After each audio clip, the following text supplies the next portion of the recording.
माँ शैलपुत्री माता की कहानी। राजा हिमालय की पुत्री हैं। इन्हें सती भी कहा जाता है।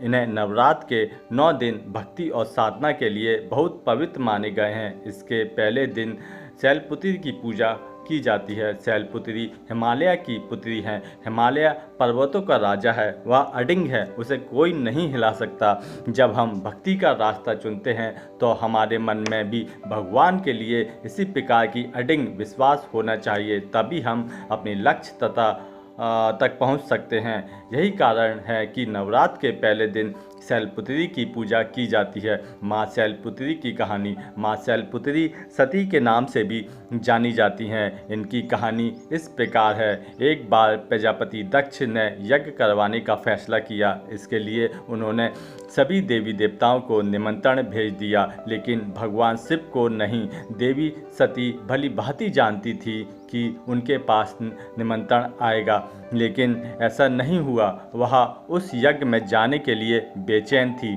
लेकिन भगवान शिव ने मना कर दिया। उन्होंने कहा कि यज्ञ में जाने के लिए उनके पास कोई निमंत्रण नहीं आया और इसलिए वहां जाना उचित नहीं है। सती नहीं मानी और बार बार यज्ञ में जाने का आग्रह करती रहीं। सती के ना मानने की वजह से शिव को उनकी बात माननी पड़ी और अनुमति दे दी। सती जब अपने पिता प्रजापति दक्ष के यहाँ पहुँची तो देखा कि कोई भी उनसे आदर और प्रेम के साथ बातचीत नहीं कर रहा था। सारे लोग मुंह फेर रहे हैं और सिर्फ उनकी माता ने स्नेह से गले लगाया। उनकी बाकी बहनें उनका उपहास उड़ा रही थीं और सती के पिता भगवान शिव को तिरस्कृत कर रही थीं।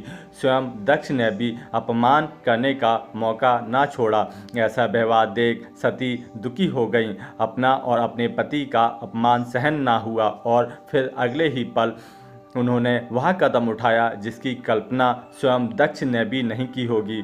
सती ने उसी यज्ञ की अग्नि में खुद को सुहा कर अपने प्राण त्याग दिए। भगवान शिव को जैसे ही इसके बारे में पता चला तो वह दुखी हो गए और गुस्से की ज्वाला में जलते हुए शिव ने उस यज्ञ को ध्वस्त कर दिया।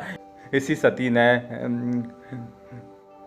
हिमालय के यहाँ जन्म लिया और वहाँ जन्म लेने की वजह से इनका नाम शैलपुत्री पड़ा। शैलपुत्री का नाम पार्वती भी है। इनका विवाह भी भगवान शिव से हुआ। माँ शैलपुत्री का वास काशी नगरी वाराणसी में माना जाता है। वहाँ शैलपुत्री का एक बेहद प्राचीन मंदिर है, जिसके बारे में मान्यता है कि यहाँ माँ शैलपुत्री के दर्शन करने से ही भक्तजनों की मुरादें पूरी हो जाती हैं। कहा तो यह भी जाता है कि नवरात्र के पहले दिन यानी प्रतिपदा को जो भी भक्त माँ शैलपुत्री के दर्शन करता है उसके सारे वैवाहिक जीवन के कष्ट दूर हो जाते हैं, क्योंकि माँ शैलपुत्री का वाहन वृषभ है, इसलिए इन्हें वृषरूढ़ा भी कहा जाता है। इनके बाएं हाथ में कमल और दाएं हाथ में त्रिशूल रहता है।